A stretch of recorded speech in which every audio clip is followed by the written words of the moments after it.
And we're back with more Halloween goodness. And since I talked about it a little bit in my top 10 countdown, Ditaku asked, what's the deal with FNAF World? No, I asked, what's the deal with this airline food? And then you proceeded to go, that's an interesting question, and then started talking about FNAF World. Yeah, that. Anyway. I'm here to enjoy the ride. Yeah. I have no idea what this is. Clockwork House thrown in. We're going to do a new game. There's no data to erase, but okay. We're going to do adventure mode, because it's way less abusive. And we're actually going to play on hard, for reasons I'll get into when they're relevant. Actually, they're kind of relevant right out of the gate, so there are some differences. Enemies will spawn more aggressively on hard. They'll drop more experience, but less money. And it lets you actually see the end of one of the stories, whereas it would have ended sooner otherwise. That made me feel like going out and taking a stroll, but something is very wrong today. All is not well in Animatronica. Animatronic Village, Tronica, we're working on it. The point is, something is horribly wrong. There have been a lot of bizarre creatures running around lately, even some that look like us. He says while talking to himself. Yeah, basically. We aren't prepared to deal with situations like this. Something bad must have happened on the flip side. We'll get into what the flip side is later. Go see what you can find. Be careful though, our wood-cutting auto chipper has gone haywire. It's been jump-scaring me all day. I hate being jump-scared. Now this fellow over here with the charming purple hat, that's Fredbear. I forgot about this. You don't really believe that, do you?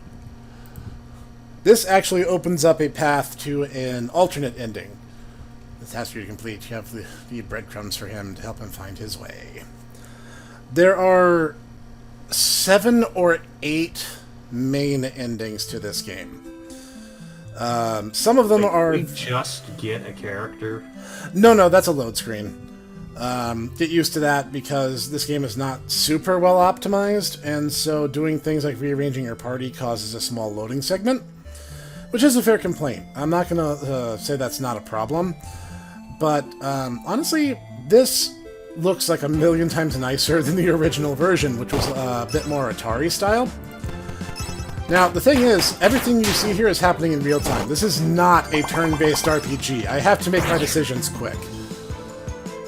So, I don't know, I mean... I can notice here is that it's not a jump scare game where you're sitting Nope. in a security room looking as animatronics come to consume your soul.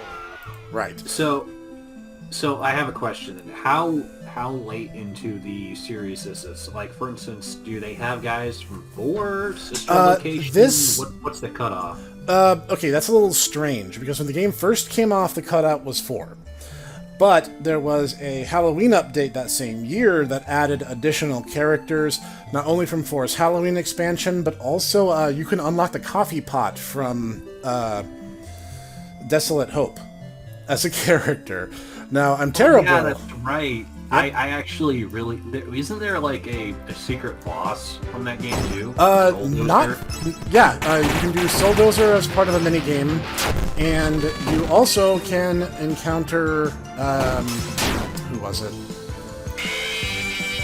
There was another bonus character from one of Scott's other games, and the name's escaping me at the moment.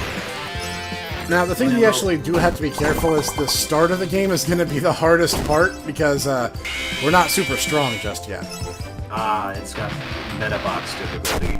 Yeah. No. So I'm noticing as well that I don't see no mana bar. Yeah, there is no mana bar. You literally just have abilities, and your characters can use those abilities anytime it's their turn.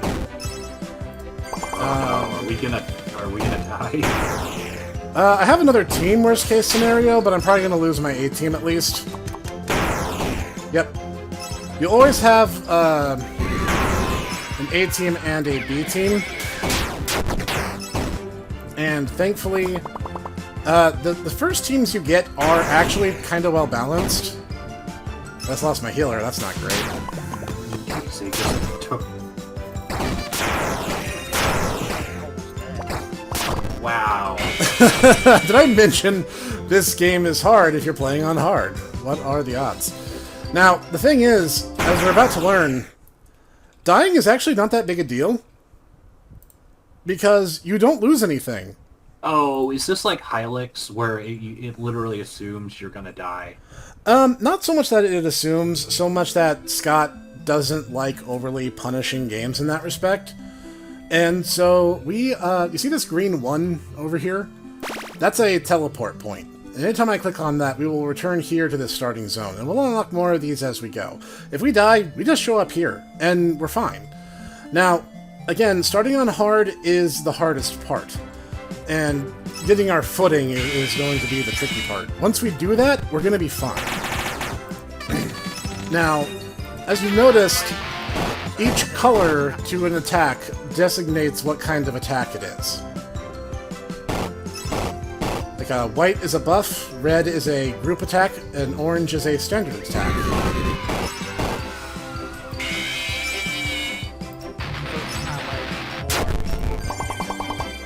So, Everything, wait. even for the smallest mouse, will kill you in the beginning until you get a couple. It's a little unforgiving on the onset, but that is... Did you just instant kill those guys? Not instant kill. There are instant kill abilities, and we do actually have some.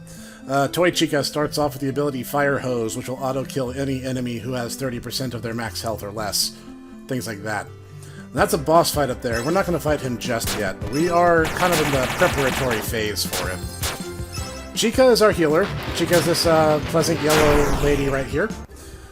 Freddy is kind of a red mage. He has some buffing abilities and some attacks.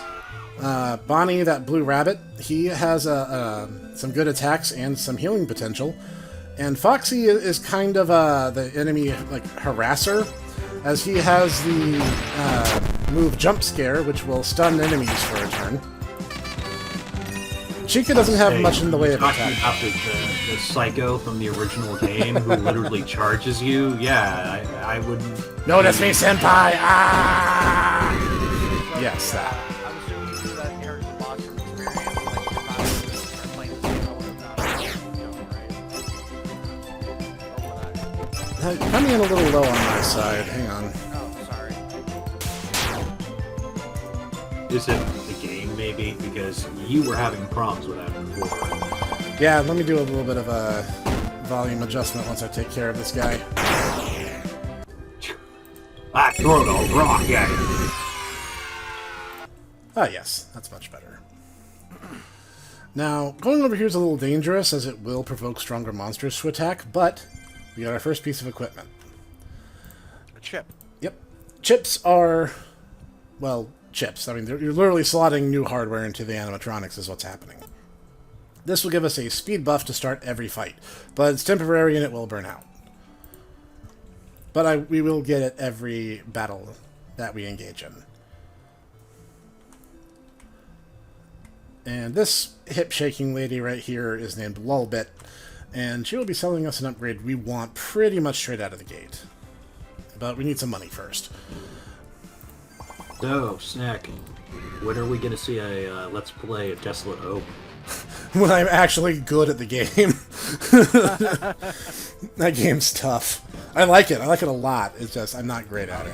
I was gonna say, is that why it's called Desolate Hope? Because all your hopes and dreams are... Well, It's kind of this weird, like, sci-fi thing where, like, all the It's humans a, on the space station are dead, but, like, these robots are still keeping the place running. It's a science fiction take on Pilgrim's Progress, as I understand it, which is basically a dead man's journey through the afterlife from purgatory into heaven. It's a very long, very, very, very dense read. Very good, but man, it is... Let's just say it's extremely 17th century, and I can feel that Scott kind of wanted to get that feel in his game. Here comes a new challenger! It's not easy. So, But- this is how we get new characters.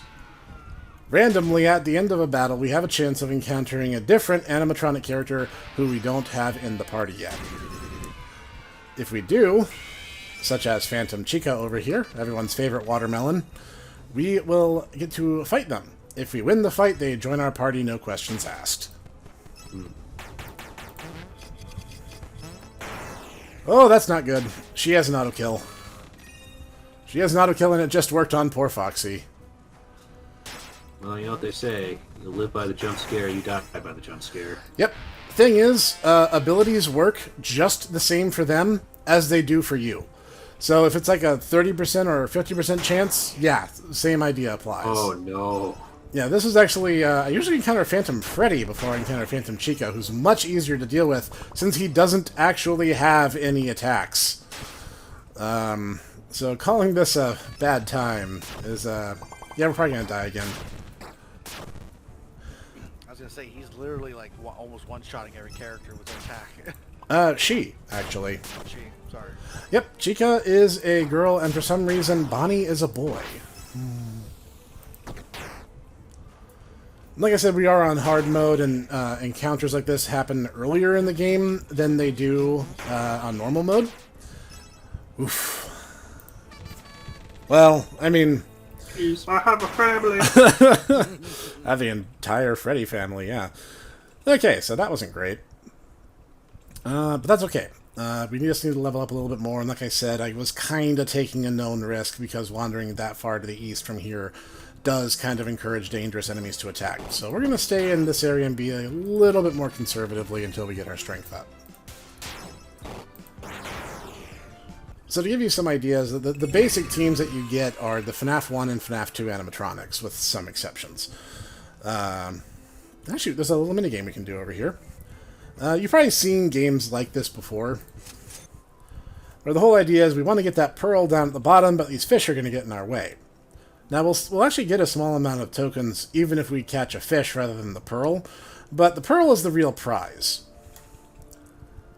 Not only does it give us a lot of money to start the game off with, it also will give us an automatic assistant that will heal the party periodically. Oh, wow. It's not, like, huge, but it will make a difference over time, to say the least. I am not getting many good opportunities here, so I'm going to wait for that to bounce back. Come on.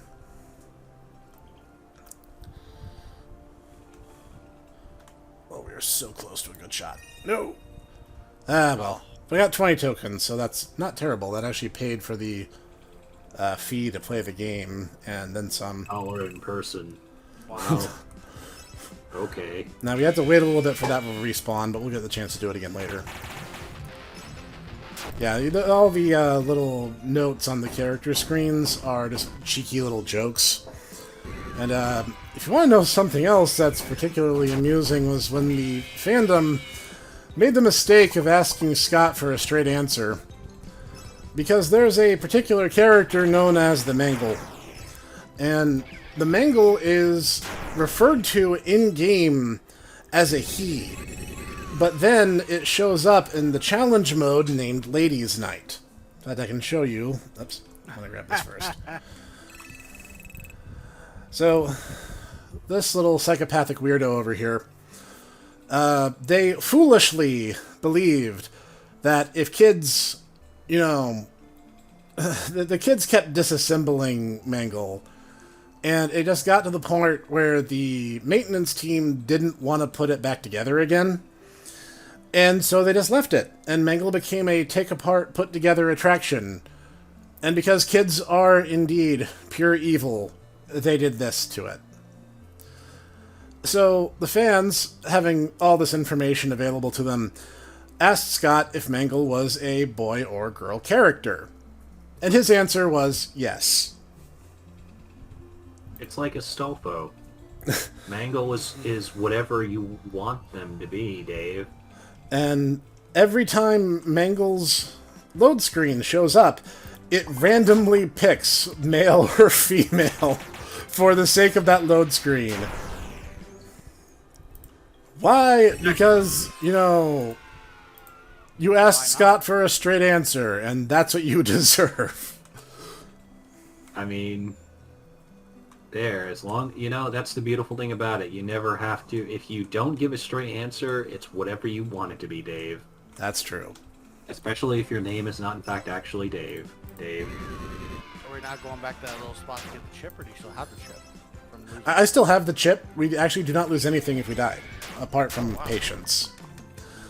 I was gonna say it's this game. I'm surprised that it took you this long to talk about it. Wow, this game is basically like a roguelite. Not as much. Once you get a good head of steam, it's not as much in that category. It gets a little more merciful when you start being able to do some cool team building strategies. Because right now, all of our abilities are fairly simple and straightforward. What does hot cheese do anyway? That's that's a dot. Oh, Yep. okay. Damage over time. Yep.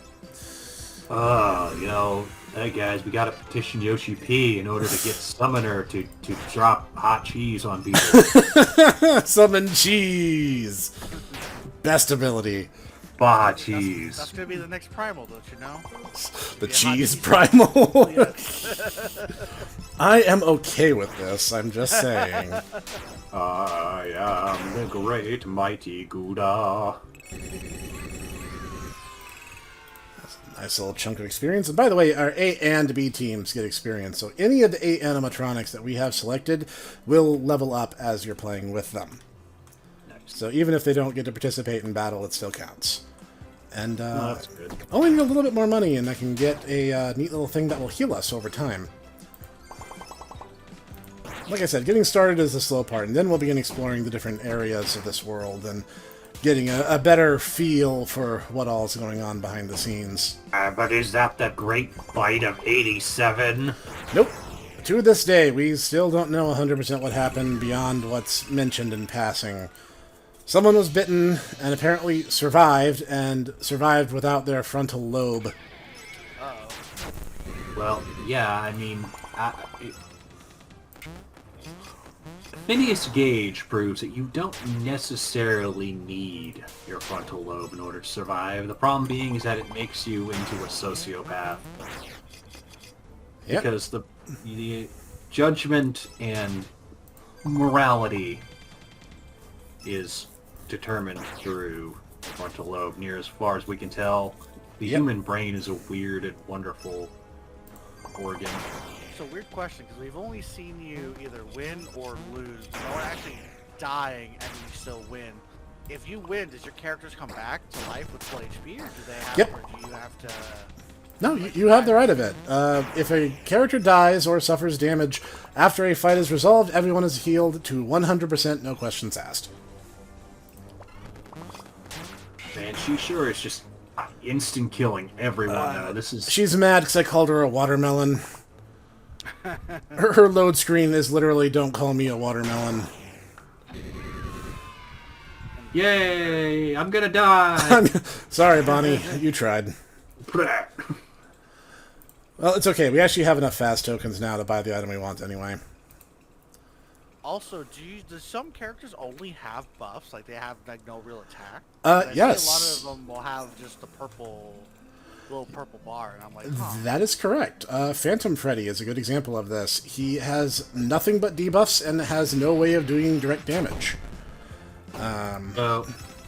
Okay. Can we get the...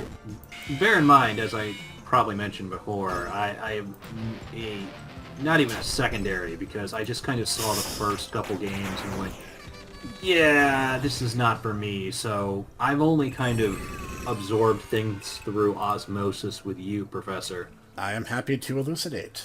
So, Golden Secret Super Saiyan Freddy, is he a character you can get? I don't remember you mentioning. Actually, you can get him twice over, because the yellow suit bear was Fredbear, the original incarnation of Freddy Fazbear, and you can get him in both his original healthy form and his collapsed Golden Freddy form. Now that we have this little guy, bites are little passive drone creatures that will benefit the party in different ways. Kids can be so cruel. Oh, it's harsh. Yep. So I saw that there was a third version of it. Yep. Is that But like... that's the stronger version, but 500 tokens is a little pricey for where we are right now. There are ways of getting money, and again, if I can get that pearl, that will just make our lives so much easier. Because there's another one we want to get before we try taking on the boss around here. In normal mode, this area is actually kind of a safe zone, and you will not have enemy encounters in between these little shops, and you cannot actually start recruiting other characters at all until you leave and go south of here. So I'm going to try this again.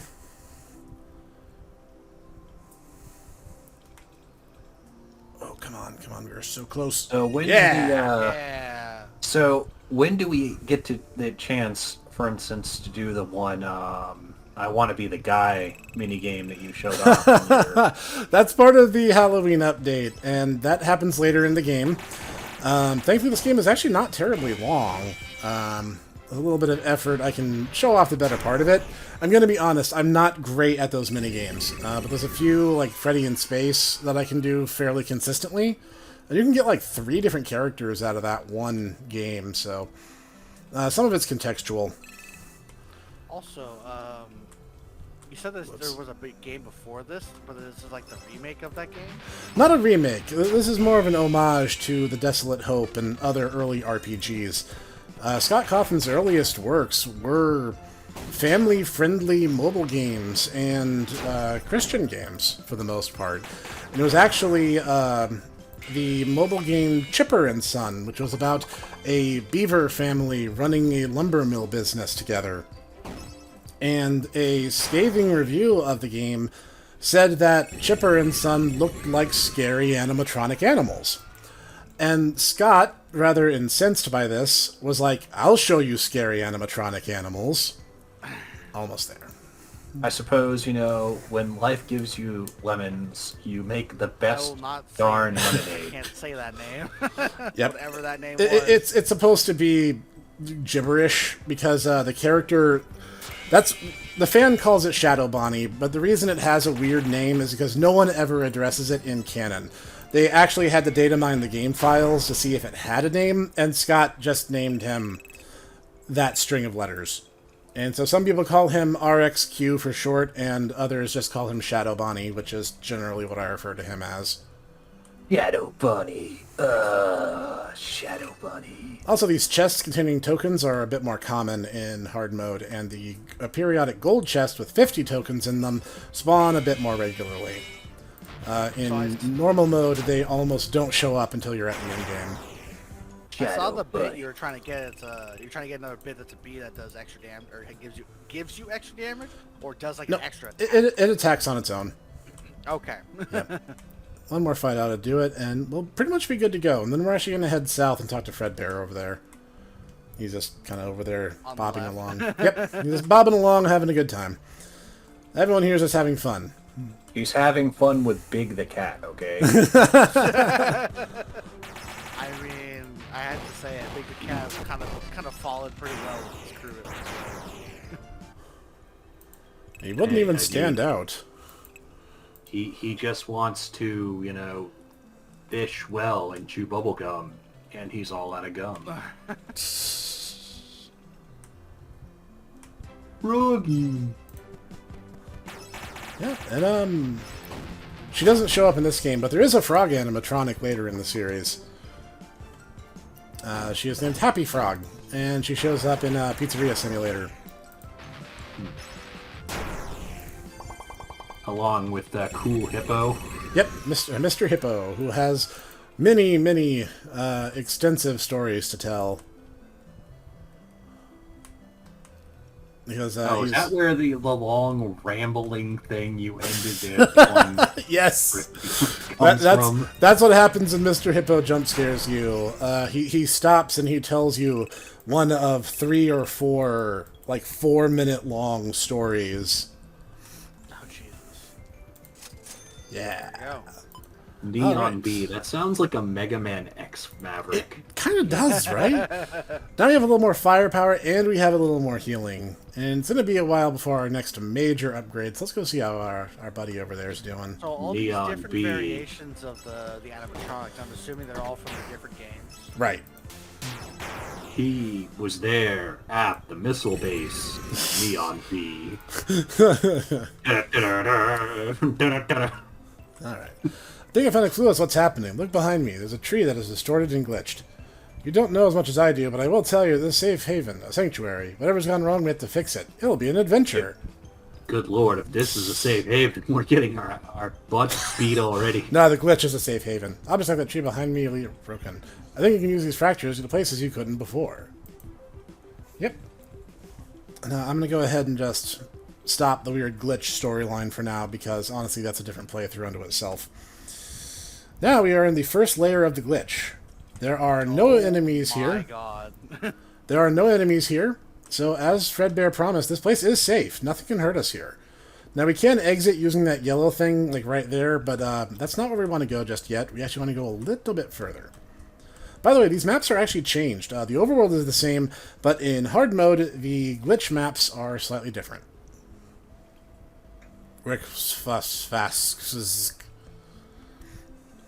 Fax machine. Fax machine. Nice.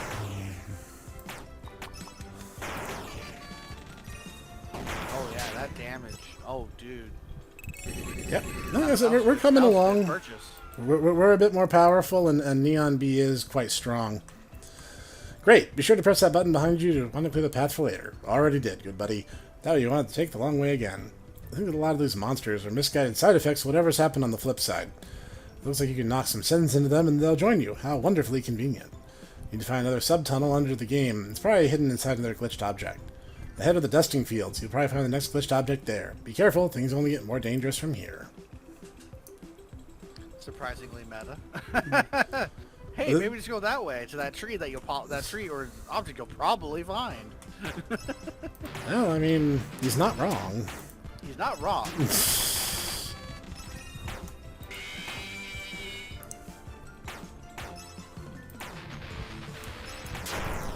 Yeah, that's why I always stop to save up for those first couple bits. That makes sense, because now all that extra damage with the AoE is just making the large fights easier. Yep. You got it. Yeah. Hey. The power gap between the B and before is very. I don't want to go to the mine yet. That's way too strong. We'll get torn apart. It's very apparent. That's what I'm looking for. Yeah, no, you have the right idea. Lol. By the way, nothing in this game is quite what it seems. There are several objects in this game that look like they're walls or some kind of distraction, and it'll just mess with you. But that's kind of the theme. It is looks are deceiving, and just because something looks like a glitch doesn't mean it's not intentional. I get the sense that Scott really likes to mess with people. Oh yeah. He made a game about jump scaring you and possibly eating your soul. I don't know about eating your soul, but I mean, Now that we've I got feel like dusting it's more fields, apparent than others. and like I said, we can just use that to shortcut on back. And now we're going to go deal with that wood chipper that Fredbear warned us about. It should be about the right power level for it, and now that we have a little more firepower on our corner. Wood Chipakun.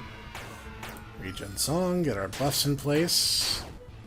Oh yeah, I think we're going to handle this just fine. Wait, he has a health bar? Nothing else has. Bosses. Anything that counts as a boss gets a health bar. That's the way it works. That's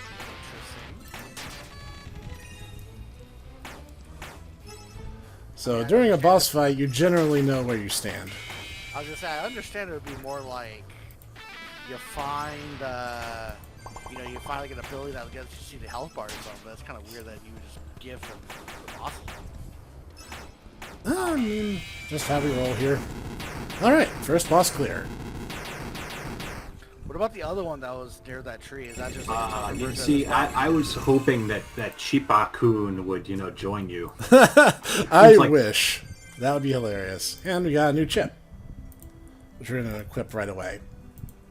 Same basic idea as Head Start speed, but for power. So we're going to be hitting a little bit stronger now, so that's good. This is why you wake up. Okay. Oh, I'm going to start that. When it's all over, when I'm wiser and I'm older. No, I was Before you go. I was going to make a... Wake me up inside. Yes. And Head Start defense. Wow. Wow, Clockwork. Wow. Wake me up inside. Hey, we didn't pay for it. Sometimes when you wake up and you don't even think about waking up because you're walking down the street saying it's a different point of view, and I don't even know where I'm going with that.